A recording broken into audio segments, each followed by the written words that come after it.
Welcome to BVR TV news. ఈరోజు మనం జనగామ జిల్లాకి రావడం జరిగింది.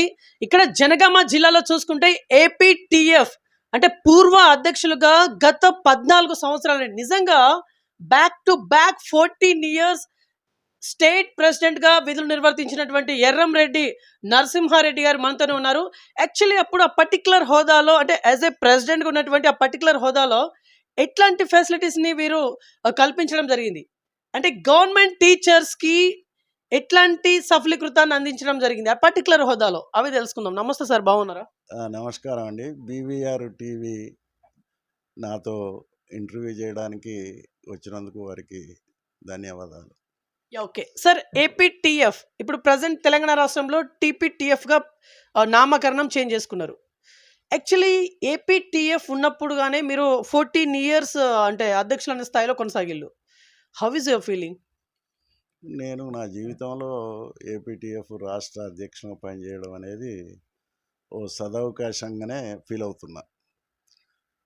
అది సామాజికంగా నాకు ఎంతో గుర్తింపు కూడా తెచ్చేది.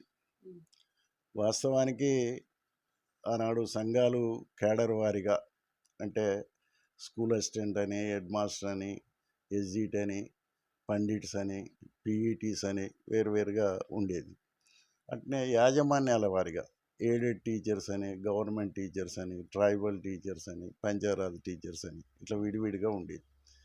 అయితే అందరూ ఉద్యమాలు చేసేది, కానీ విడివిడిగా ఉద్యమాలు చేయడం వల్ల ప్రభుత్వాన్ని ప్రభావితం చేయలేకపోయారు.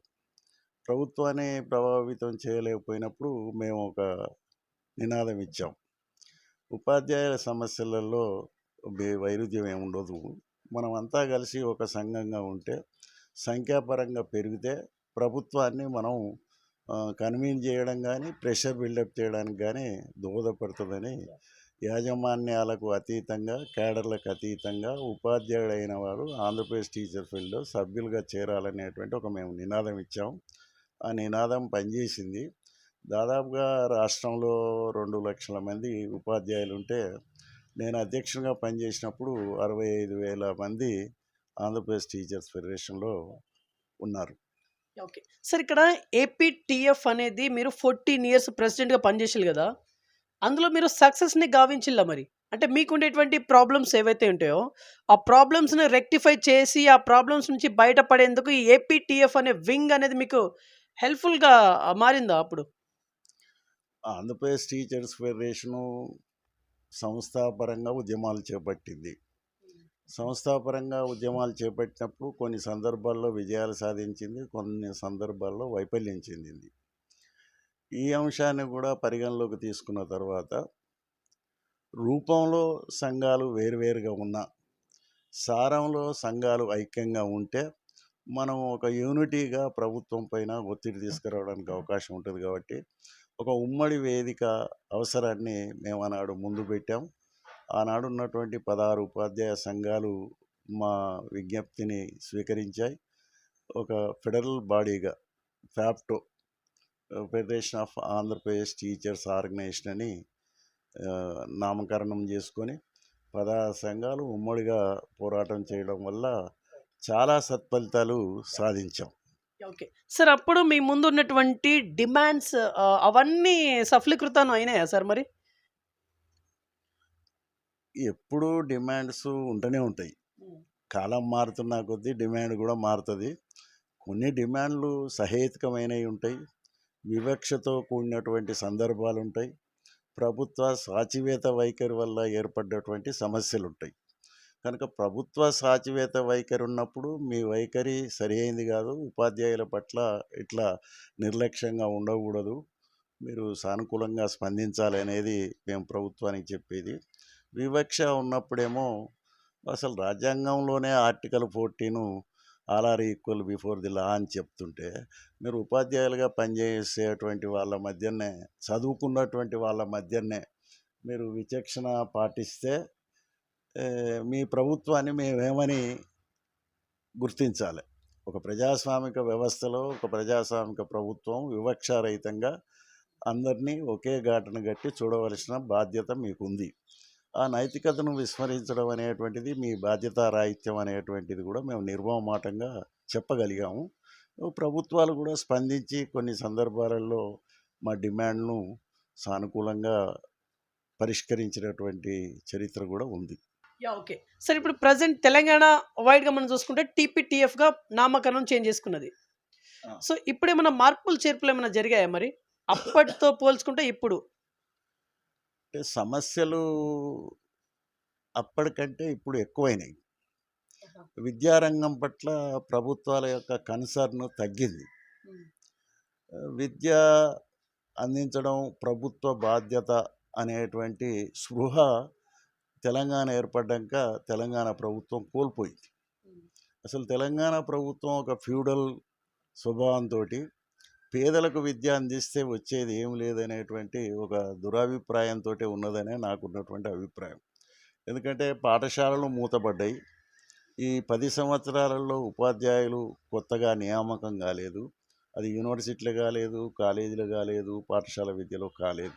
అంతేకాకుండా ఖాళీలు అయితాంటే అట్నే పెడితే బీఎడ్ కాలేజీలో స్టాఫ్ లేదు, డైట్‌లో స్టాఫ్ లేదు, కాలేజీలో స్టాఫ్ లేదు. చివరికి 500 మండలాల్లో 500 మంది ఎంఈఓలు ఉండాలి. ఐదుగురున్నారు. 8,000 ఉన్నత పాఠశాలలుంటే 2,000 మంది మాత్రమే హెడ్ మాస్టర్లున్నారు. మిగతా 6,000 పాఠశాలలో హెడ్ మాస్టర్ లేరు. ఇన్ఛార్జీలతోటే నడుస్తుంది. ఇంకో దరిద్రమైన విషయం ఏందనంటే ఒక హెడ్ మాస్టరు 4 మండలాల ఎంఈఓ పనిచేయాలి. ఇక ఆయన ఇక్కడ చదువు చెప్పడు, అక్కడ ఉపాధ్యాయులకు సేవ చేసేటువంటి పరిస్థితి లేకుండా ఒక దుర్వ్యవస్థగా వ్యవస్థ తయారైంది. ఒక రకంగా కునారిల్లిపోయింది విద్యా వ్యవస్థ. ఓకే. సార్ ఇక్కడ విద్యా వ్యవస్థ ప్రాపర్‌గా లేదని మీరంటున్నారు. ఇప్పుడు మీరేమన్నా సూచనలేమన్నా ఇవ్వాలనుకుంటున్నారా? అంటే నేరుగా గవర్నమెంట్‌కి ఇగో ఈ రకంగా ఉంటే ప్రాపర్‌గా విద్య అనేది ప్రతి ఒక్కళ్ళకి అందుతుందని జెప్పేసి. ఏ రకంగా ఉంటే ప్రాపర్‌గా ఉంటుందని అనుకుంటున్నారు? మీ అభిప్రాయం? 1966లోనే కొఠారి కమిషను విద్యారంగానికి కేంద్రంలో 10% నిధులియ్యాలని బడ్జెట్‌లో, రాష్ట్రంలో 30% నిధులియ్యాలనేటువంటిది సూచించింది. రాష్ట్రం ఎన్నడూ 15% మించి ఇవ్వలే నిధులు. తెలంగాణ ప్రభుత్వం వచ్చిన తర్వాత 7% నుంచి 5%కి పడిపోయినాయి. ఇంతకంటే నిదర్శనం వేరే లేదు. టీఆర్ఎస్ ప్రభుత్వానికి విద్యారంగం పట్ల ఉన్నటువంటి అశ్రద్ధ ఈ బడ్జెట్ కేటాయింపులలో చాలా స్పష్టంగా కనిపిస్తుంది. ఈ ఎంఈఓ పోస్టులు నింపకపోవడం, పర్యవేక్షణను పటిష్టం చేయకపోవడం, హెడ్ మాస్టర్ పోస్టులను నింపకపోవడం, పాఠశాలలు సక్రమంగా నడవడానికి తోడ్పడకపోవడం, విద్యార్థులు లేరనే సాకుతో 6,000 ప్రైమరీ పాఠశాలలు మూసివేసింది. ఈ 6,000 ప్రైమరీ పాఠశాలలు ఎక్కడ మూతపడ్డాయంటే హరిజన వాడాలలో మూతపడ్డాయి, లంబాడి తండాలలో మూతపడ్డాయి. అంటే విద్యకు దూరంగా ఉన్నటువంటి 2 సమూహాలు ఇవి. ఆ సమూహాలకు విద్యార్థులు లేరనే సాకుతో పాఠశాల మూసేస్తే వడకంచెలి 3 కిలోమీటర్లు, 2 కిలోమీటర్లు మళ్ళీ బయటికి పోయి చదువుకోవాలి. అంత దూరం చిన్నపిల్లలు 5, 6 సంవత్సరాల వయసున్న వాళ్ళు పోవడం కష్టం. ఇది గుర్తించకుండా దారుణంగా ప్రభుత్వం వ్యవహరించిందనేది నాకున్నటువంటి అభిప్రాయం.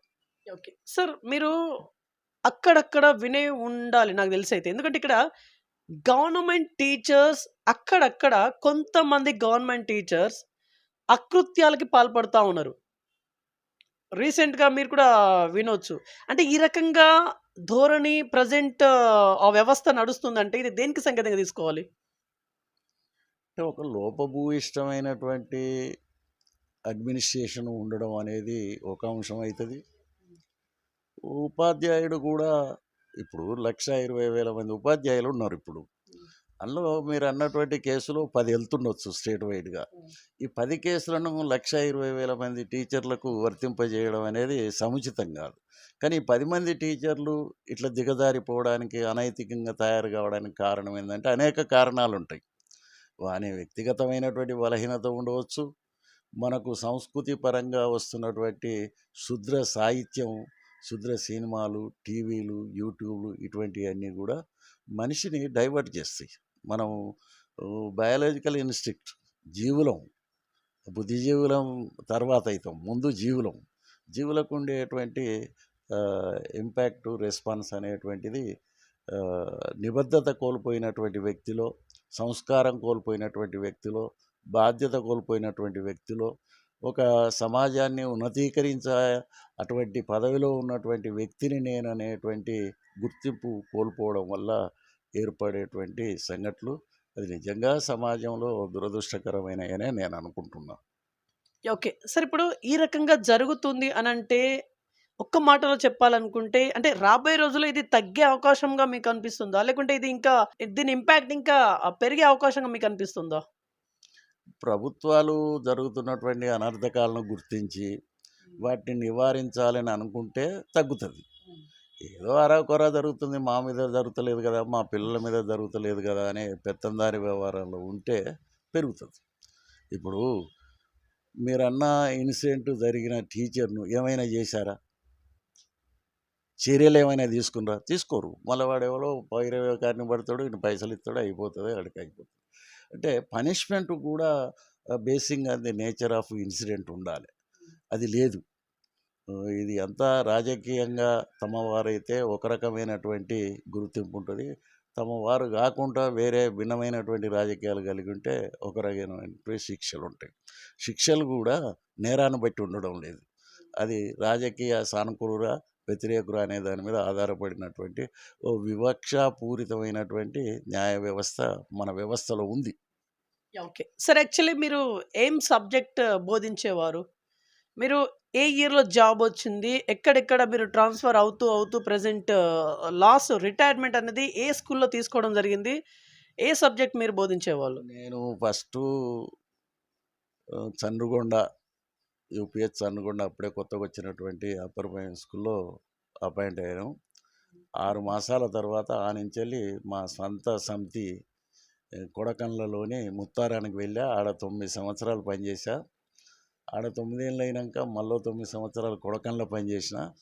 ఆ తర్వాత ఇక్కడికి వచ్చి ఇక్కడ ఒక 16 సంవత్సరాలు పనిచేసిన. చివరికి ప్రమోషన్ నేను ఏపీటీఏ ప్రెసిడెంట్గా ఉండడం వల్ల ప్రమోషన్ తీసుకుంటే బదిలీ అవుతుంది, దూరం అయిపోతాం, ఆ ఇబ్బంది ఉంటుంది అనే దాంతో ప్రమోషన్ నెగ్లెక్ట్ చేసుకుంటాను. లాస్ట్ 6 మంత్స్ బిఫోరు ప్రమోషన్ తీసుకొని గన్పూర్లో రిటైర్ అయ్యా, స్టేషన్ గన్పూర్. ఓకే. అంత సాఫీగా జరిగిందా సార్ మీ జర్నీ? అంతా ఓకేనా ప్రాపర్‌గా? కాడికి పాఠశాల నిర్వహణలు కానీ, పని విధానం కానీ, నాతో పనిచేసినటువంటి ఉపాధ్యాయుల యొక్క ఓ సోదర భావం కానీ, నేను పనిచేసిన కాలంలో ఉన్నటువంటి ముఖ్యమంత్రులు ఈవెన్ వైఎస్ రాజశేఖర రెడ్డి రాజకీయంగా ఎట్లా ఉన్నా, చంద్రబాబు నాయుడు రాజకీయంగా ఎట్లా ఉన్నా, కోట్ల విజయభాస్కర్ రెడ్డి రాజకీయంగా ఎట్లా ఉన్నా, ఎన్టీ రామారావు రాజకీయంగా ఎట్లా ఉన్నా, నలుగురు ముఖ్యమంత్రులు కూడా చెప్పింది వినేవాళ్ళు. మేము ఏ మేరకు చేయగలగమని ఆలోచించి వాళ్ళ పరిధిలో సమస్యను కొంత పలచన చేయడానికి, దాన్ని పరిష్కరించడానికే ప్రయత్నం చేసింది తప్ప మన చంద్రశేఖరరావు లెక్క చెప్పింది వినకపోవడం, ఆయన మాట పట్టించుకోవడం అనేటువంటి దురతనాన్ని మాత్రం వాళ్ళు చూపించలే. ఓకే. సార్ మీరు అంటే బై బర్తే కమ్యూనిస్ట్ భావాజాలాలతో ఇమిడి ఉన్నటువంటి ఒక వ్యక్తి అని చెప్పేసి విన్నాము. అంటే కమ్యూనిస్ట్ భావాజాలాలతో ఉన్నటువంటి వ్యక్తులు కొంచెం డిఫరెంట్‌గా ఉంటారని చెప్పేసి కొంత టాక్. మీరు అంటే ఈ ఈ ఈ సొసైటీని మీరు ఏ రకంగా చూస్తున్నారు మరి? సొసైటీ పట్ల నాకేం అభిప్రాయ భేదాలు లేవు. సొసైటీలో 70% పనిచేసే వాళ్ళు ఉంటారు. వివిధ వృత్తులలో పనిచేసే వాళ్ళు ఉంటారు, వ్యవసాయ రంగంలో పనిచేసే వాళ్ళు ఉంటారు, కర్మాగారాల్లో పనిచేసే వాళ్ళు ఉంటారు, సేవా రంగంలో పనిచేసే వాళ్ళు ఉంటారు. కొద్దిపాటి తేడాలు ఉన్నా వీళ్ళు పని చేస్తే మాత్రమే జీవించగలిగేటువంటి అవకాశం. వాళ్ళ జీవనాధారం వృత్తి.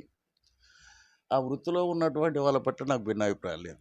వృత్తులు కాకుండా కాంట్రాక్టర్లు, భూస్వాములు, పెత్తందారులు, రాజకీయ నాయకులు ఎవరైతే ఉంటుందో వాళ్ళ లైఫ్ మోస్ట్ కరప్ట్ లైఫ్. ప్రజల కొల్లగొట్టి వేల లక్షల కోట్లు సంపాదించుకుంటారు. ఇప్పుడు ఎన్నికలు వచ్చే వరకు మీరు ఎన్నికలు కాకముందుకు ఒక ఎమ్మెల్యేని చూడండి, 5 ఏళ్ళు అయినాక ఎమ్మెల్యేని చూడండి. ఎన్నికలు కాకముందుకు ఒక మంత్రిని చూడండి, 5 ఏళ్ళు మంత్రి అయినాక మన సంగతి చూడండి, ముఖ్యమంత్రి చూడండి. ఇప్పుడు ఏముంది, చంద్రశేఖరరావు ఉన్నాడు, ఎంత సంపాదించి ఉంటారంటారు?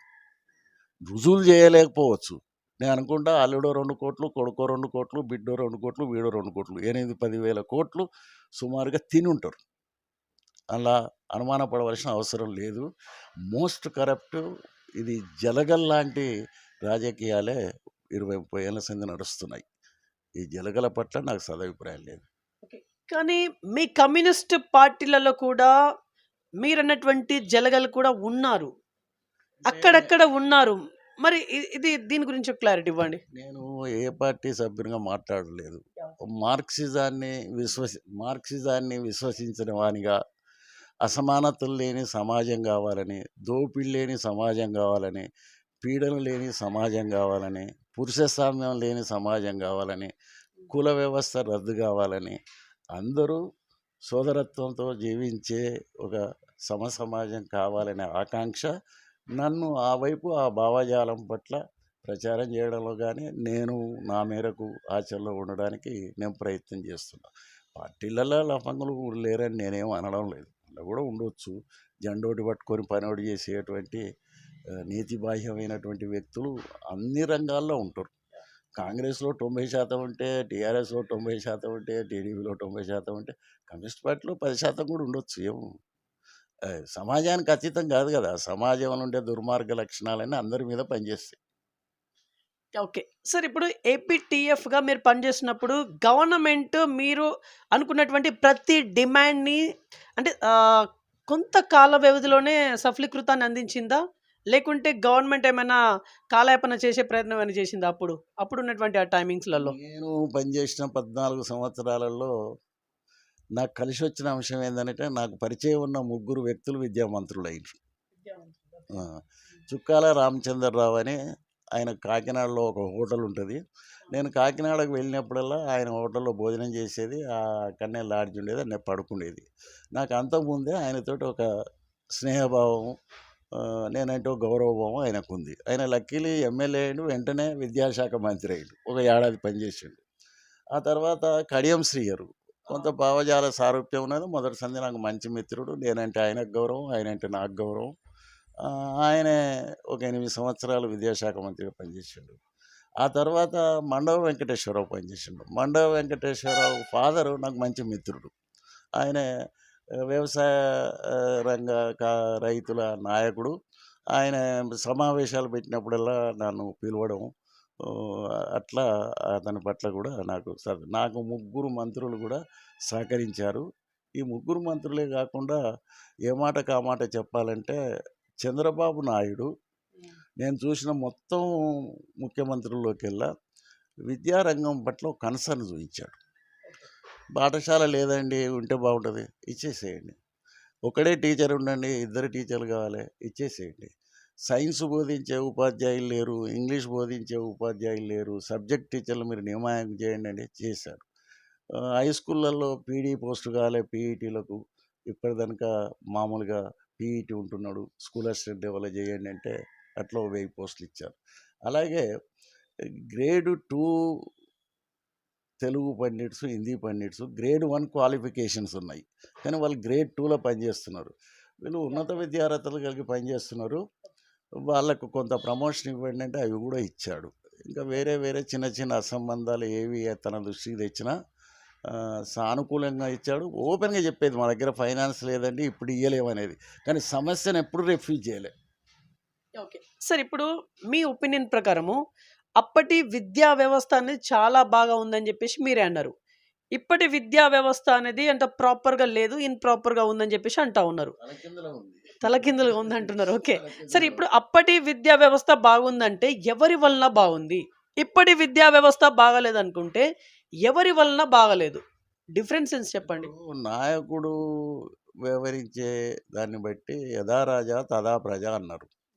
నాయకుడు ప్రజాక్షేమాన్ని కోరేవాడైతే, నీతిగా పరిపాలన సాగించాలనుకుంటే తప్పకుండా మంత్రులు అదే స్థితిలో ఉండాలి, ఎమ్మెల్యేలు అదే స్థితిలో ఉండాలి, తన కింద పనిచేసే ఉద్యోగులు కూడా అదే స్థితిలో ఉండాలి.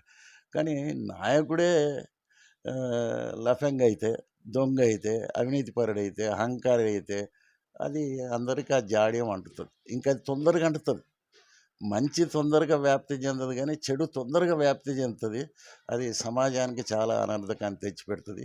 ఈ 10 ఏళ్ళ టీఆర్ఎస్ పాలన అయితే నా జీవిత 80 సంవత్సరాల వయసు వచ్చిన కానీ ఇంత దుర్మార్గ పాలన నేను చూడలేదు. ఓకే. అంటే టీఆర్ఎస్ పాలన పైన మీరు వ్యతిరేకులా?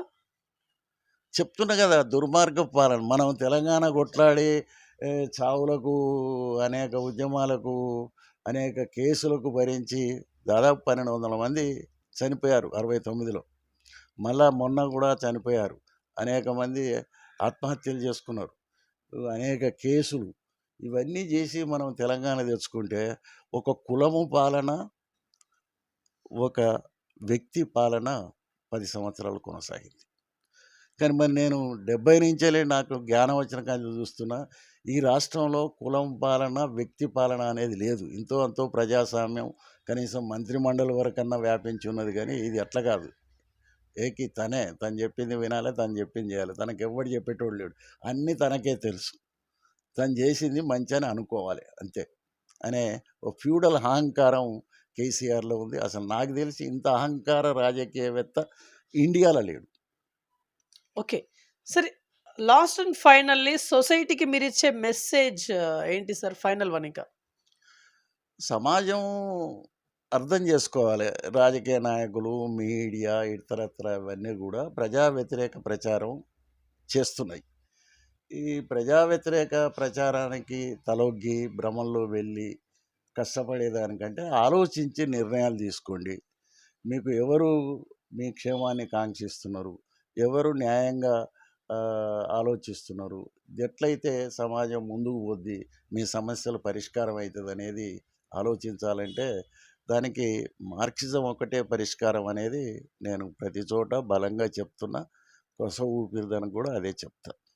సార్, యాక్చువల్లీ ఇంకో క్వశ్చన్ సార్. ఇప్పుడు సొసైటీ వ్యాప్తంగా చూసుకుంటే నిరుద్యోగుల శాతం అనేది రెట్టింపు అవుతా ఉంది. ప్రతి ఐ మీన్ ఇయర్ దినదినాన అభివృద్ధి చెందుతా ఉంది నిరుద్యోగుల శాతం అనేది. సార్, దీనికి కారకులు ఏమైనప్పటికీ దీన్ని నివారించాలి అనుకుంటే ఎట్లాంటి నివారణ చర్యలు చేయాల్సినటువంటి అవసరం ఉంది? మీరు అడిగిన ప్రశ్న ఓ రాజకీయ ప్రశ్న. ఇది రాజకీయ ఆర్థిక విధానాల మీద ప్రజల జీవన విధానం ఆధారపడి ఉంటుంది. రాజకీయంగా, ఆర్థికంగా తప్పుడు నిర్ణయాలు తీసుకుంటే ప్రజల జీవన విధానం కొల్లగొట్టబడుతుంది. వాళ్ళకు సౌఖ్యం రాదు. ఏంటిది అని అంటే దేశాలన్నీ ఒక్క తీరుగా లేవు. కొన్ని దేశాలలో జనాభా తక్కువ ఉంటుంది, దేశం పెద్దగా ఉంటుంది. మన దేశం జనాభా ఎక్కువ ఉన్నది, భూమి తక్కువ ఉంటుంది. అది తలసరి చూస్తే అంటే జనసాంద్రత కలిగినటువంటి రాష్ట్రం మనది.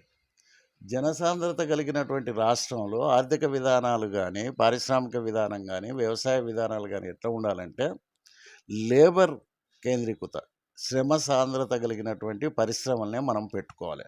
పెట్టుకుంటే ఒక కంపెనీలో 20 మంది, 50 మంది, 100 మంది పనిచేస్తారు.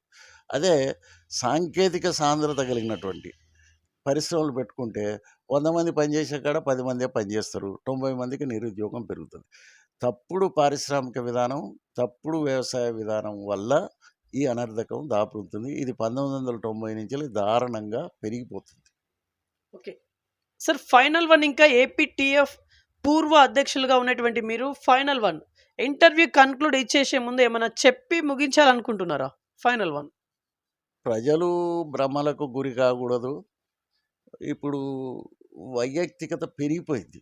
వ్యక్తిగత వాదం నేను బాగుంటే చాలు, నా కుటుంబం బాగుంటే చాలు, నాకు 4 పైసలు వచ్చే చాలు అని సామాజిక సంబంధాలు కొరబడ్డాయి. ఈ సామాజిక సంబంధాలు కొరబడడం అనేటువంటిది చదువుకున్న వాళ్లకు, చదువు రాని వాళ్లకు గ్యాప్ ఏర్పడి సమాజం హితం కోరి ప్రజలకు జ్ఞానం కలిగించిన వాళ్ళు, చైతన్యం కలిగించిన వాళ్ళంతా కూడా స్వార్థపరులు కావడం వల్ల ఇవాళ కష్టజీవులకు వాళ్ళు ఏం చేయాలో తోయని ఒక అమాయకత్వంలో ఉండి ఈ పాలక వర్గాలు చేసే ప్రచారాలకు, వాళ్ళు ఇచ్చే ముడుపులకు సంబరపడి ఓట్లేసి గెలిపిస్తున్నారు తప్ప వాళ్ళకు వచ్చే ప్రయోజనం ఏం లేదు. ఓకే, సో ఇదండి ఇవాల్టి ఇంటర్వ్యూ. నెక్స్ట్ మరొక ఇంట్రెస్టింగ్ మరి ఇంపార్టెంట్ టాపిక్తో మీ ముందు చూస్తున్నాను. BVR TV news. Until then bye, take care.